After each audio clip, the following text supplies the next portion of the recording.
तो फ्रेंड्स, हम लोग घटना चक्र 2026 केमिस्ट्री सेक्शन यानी साइंस का केमिस्ट्री सेक्शन पढ़ रहे थे, जिसमें हम लोगों ने अल्कोहल तक कंप्लीट कर लिया था। आज हम लोग बहुलक चैप्टर कंप्लीट करेंगे। ठीक है, हम लोग बहुलक चैप्टर पढ़ने जा रहे हैं। पहले बहुलक चैप्टर का हम लोग सब्जेक्टिव कवर करेंगे, फिर PYQ लगाएंगे। वस्तुतः बहुलक 4 मुख्य उद्योगों जैसे प्लास्टिक, प्रत्यास्थ बहुलकों, रेशो, पेंट्स एवं वार्निश के लिए मुख्य आधार हैं। शोध के आधार पर बहुलक के 3 उपसवर्ग हैं।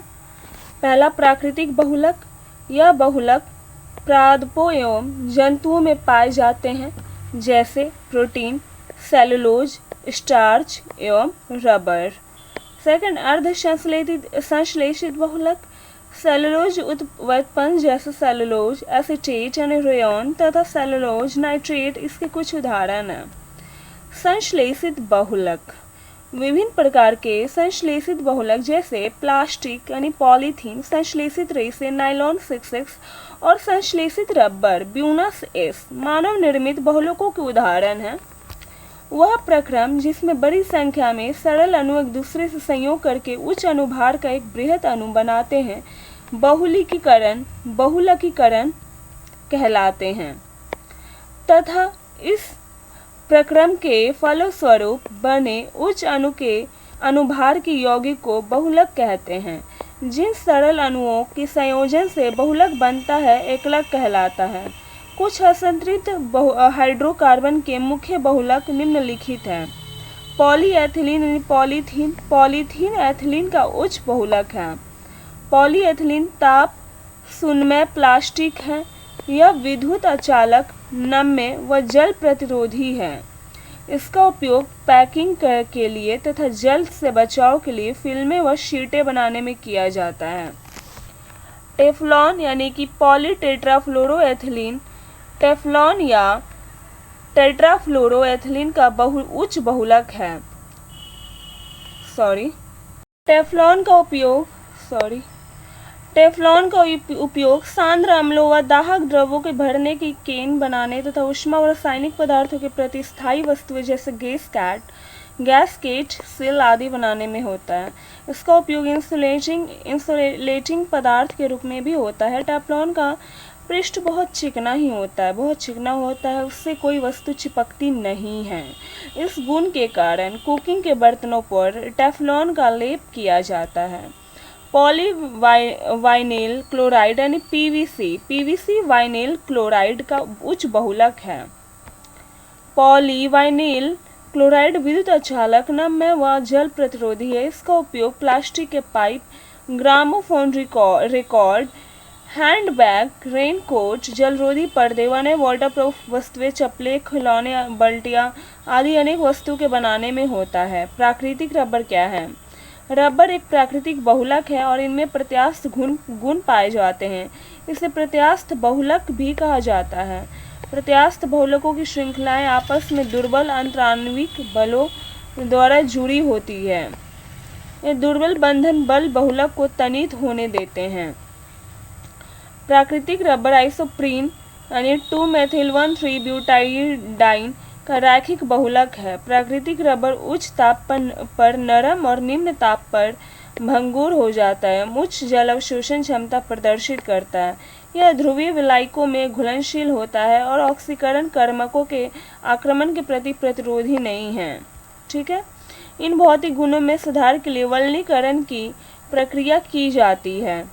तो प्राकृतिक रबर में वल्नीकरण की प्रक्रिया की जाती है। इस प्रक्रिया में अपरिष्कृत रबर को सल्फर और उपयुक्त यौगिकों के साथ परास के मध्य गर्म किया जाता है। वल्नीकरण से द्विबंधों की अभिक्रियाशील स्थितियों पर सल्फर तिर्यक बंध बनाता है और इस प्रकार रबर कठोर हो जाता है। संश्लेषित रबर वल्नीकृत रबर की तरह का बहुलक है जो अपनी लंबाई से दोगुनी तक खींचे जा सकते हैं। तथापि जैसे बाह्य तनन बल निर्मुक्त होता है तो यह तुरंत अपनी मूल मूल आकृतियों में आकार में लौट आता है।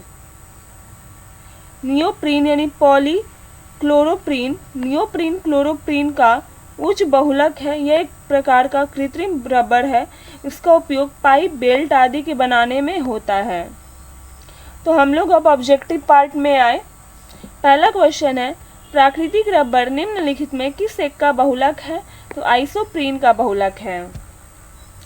बहुलीकरण वह प्रक्रिया है, अभिक्रिया है, जिसमें एक ही प्रकार के एक से अधिक अणु आपस में जुड़कर कोई अधिक अनुभार वाला बड़ा अणु बनाते हैं।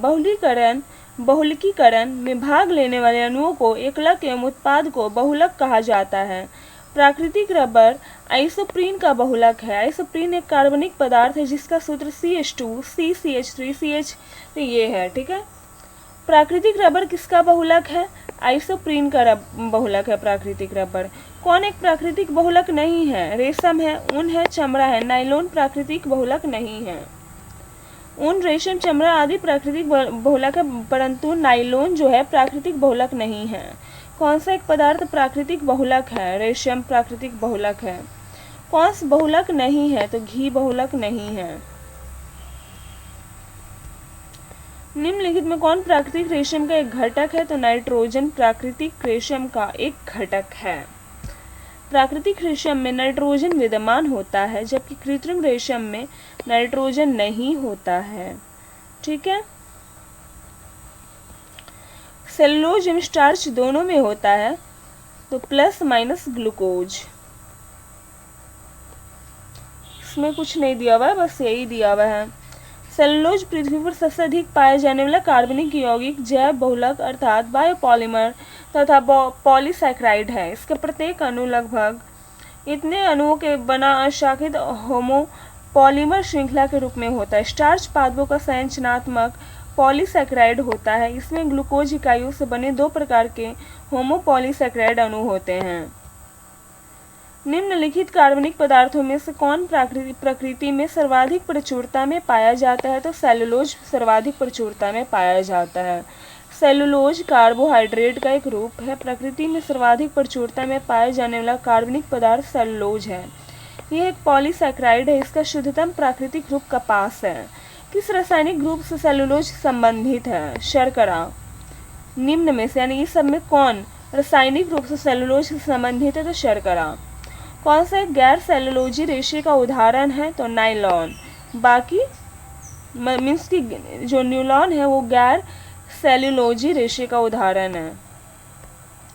रेयॉन, कॉटन, जूट, लिनन आदि सेलुलोज के बने होते हैं, जबकि नायलॉन, पॉलिएस्टर आदि गैर सेलुलोज रेशे का उदाहरण है।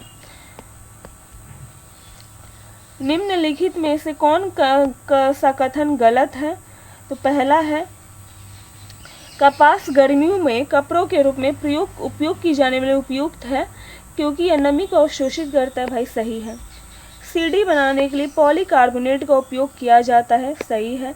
एक्रेलिक को कृत्रिम रेशे भी कहा जाता है क्योंकि ये कपास से तैयार होता है लेकिन रेशम की तरह चमकता है। गलत है यह। टेफ्लॉन का उपयोग नॉन स्टिक रसोई के सामान की कोटिंग के लिए किया जाता है। सही है, क्योंकि ये नहीं चिपकता इसलिए। 19वीं शताब्दी के अंत में वैज्ञानिक एक ऐसे फाइबर की खोज में सफल हुए जिसमें रेशम की तरह गुण विद्यमान थे। इस फाइबर को लकड़ी के गूदे के रासायनिक उपचार द्वारा प्राप्त किया जाता है। इस फाइबर के रेयॉन या कृत्रिम रेशे कहा जाता है। हालांकि रेयॉन एक प्राकृतिक स्रोत से प्राप्त किया जाता है, फिर भी एक मानव निर्मित फाइबर है। एक्रिलिक फाइबर एक सिंथेटिक फाइबर है जो गुण में प्राकृतिक ऊन के लगभग समान होता है, इसलिए इसे कृत्रिम ऊन भी कहा जाता है। निम्नलिखित में कौन सा बहुलक एक थर्मोप्लास्टिक नहीं है? तो नियोप्रीन एक थर्मोप्लास्टिक नहीं है। नियोप्रीन एक थर्मोप्लास्टिक नहीं है। नियोप्रीन क्लोरोप्रीन का उच्च बहुलक है। यह एक प्रकार का कृत्रिम रबर है। इसका उपयोग पाइप, बेल्ट आदि बनाने में होता है। कौन सा बहुलक जैव निम्नीकृत नहीं किया जा सकता है? तो पीवीसी। जैव निम्नीकृत यानी बायोडिग्रेडेबल बहुलक वे हैं जिनके विखंडन जैविक प्रक्रियाओं द्वारा समय के साथ प्राकृतिक एवं पर्यावरण की दृष्टि से सुरक्षित तरीके से हो जाता है। सेलुलोज, स्टार्च एवं प्रोटीन जैव निम्नीकृत बहुलक है। पीवीसी जैव निम्नीकृत बहुलक नहीं है। निम्नलिखित में किसका उपयोग पॉलीथीन के संश्लेषण में किया जाता है? तो इसका आंसर नहीं दिया गया था क्योंकि ये गलत क्वेश्चन था अप्रॉक्स।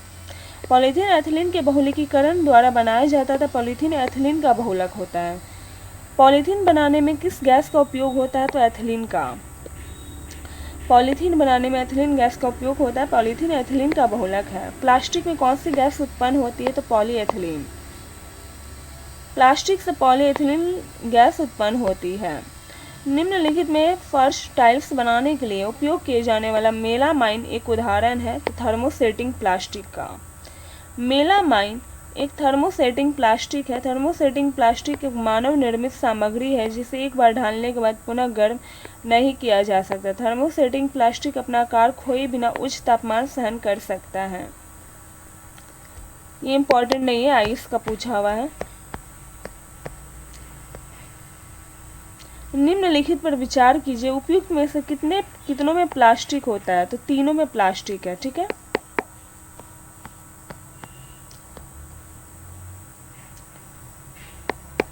ये इम्पोर्टेंट नहीं है। निम्नलिखित में कौन सा बहुलक बुलेट प्रूफ वस्त्र बनाने में उपयोग किया जाता है? पॉलीएमाइड। बुलेट प्रूफ जैकेट के निर्माण में पॉली पैराफेनिलीन टेरेपथोलैमाइड यानी पॉलीएमाइड नामक बहुलक का प्रयोग होता है। यह एक सिंथेटिक फाइबर, इसका ब्रांड नाम केवलर है।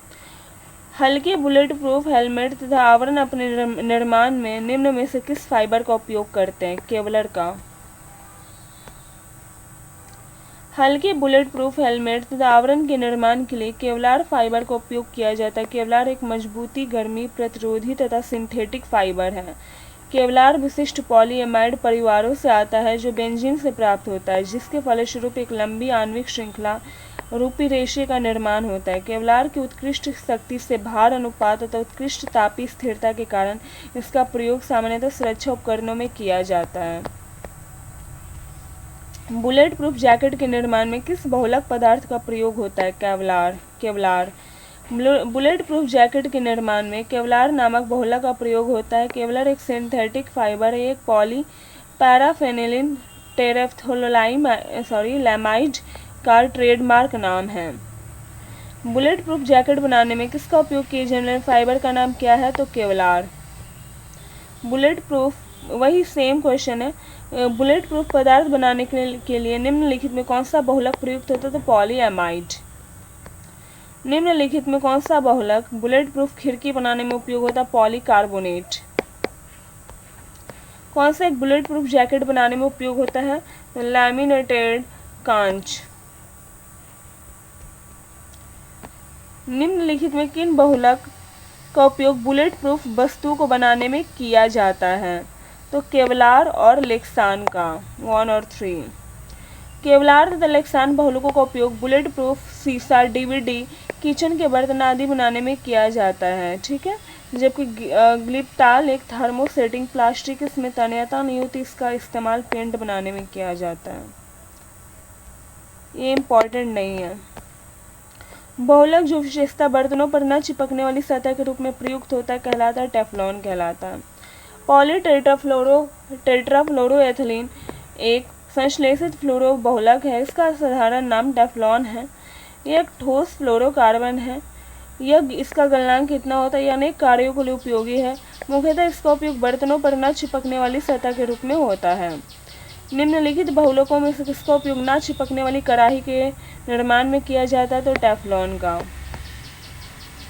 नॉन स्टिक फ्राइंग कड़ाही का में लेप लगा होता है टेफ्लॉन का। टेफ्लॉन क्या? फ्लोरोकार्बन है। टेफ्लॉन निम्नलिखित में किस एकलक का बहुलक है? तो टेट्राफ्लोरोएथिलीन। टेफ्लॉन का सामान्य नाम क्या है? पॉलीटेट्राफ्लोरोएथिलीन। कौन सा एक पॉलीमर नहीं है? तो कैप्रोलेक्टेम नहीं है, बाकी नायलॉन, टेफ्लॉन, पॉलीस्टाइरीन है। कौन सा कृत्रिम पदार्थ नहीं है? तो फाइब्रोइन एक कृत्रिम पदार्थ नहीं है, बाकी लेक्सॉन, टेफ्लॉन, नियोप्रीन कृत्रिम पदार्थ है।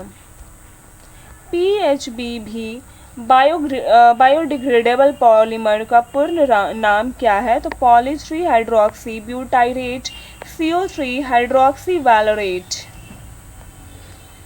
पीएचबी भी एक प्रकार का बायोडिग्रेडेबल जैव अवक्रमणीय पॉलीमर है जो हाइड्रोक्सी अल्कानोएट परिवार का सदस्य है। इसका पूर्ण रासायनिक नाम पॉली यानी 3 हाइड्रोक्सी ब्यूटाराइट CO3 हाइड्रोक्सी वालोरेट होता है। इससे जिसे संक्षेप में PHB भी लिखा जाता है। बिस्फेनॉल ए जो चिंता का कारण है, निम्नलिखित में किस प्रकार के प्लास्टिक उत्पादन में एक संरचनात्मक मुख्य घटक है? पॉलीकार्बोनेट। बिस्फेनॉल क्या है? तो खाद्य संवेष्टन सामग्री के विकास के लिए प्रयोग में लाया जाने वाला रसायन है। किसके निर्माण में फिनॉल का प्रयोग किया जाता है? बेकेलाइट के निर्माण में। साथ में लियो बैंकलैंड ने फिनॉल और फॉर्मेल्डिहाइड की अभिक्रिया के फलस्वरूप बेकेलाइट का निर्माण किया था। बेकेलाइट निम्नलिखित में के संघनन में से बनता है फिनॉल तथा फॉर्मेल्डिहाइड।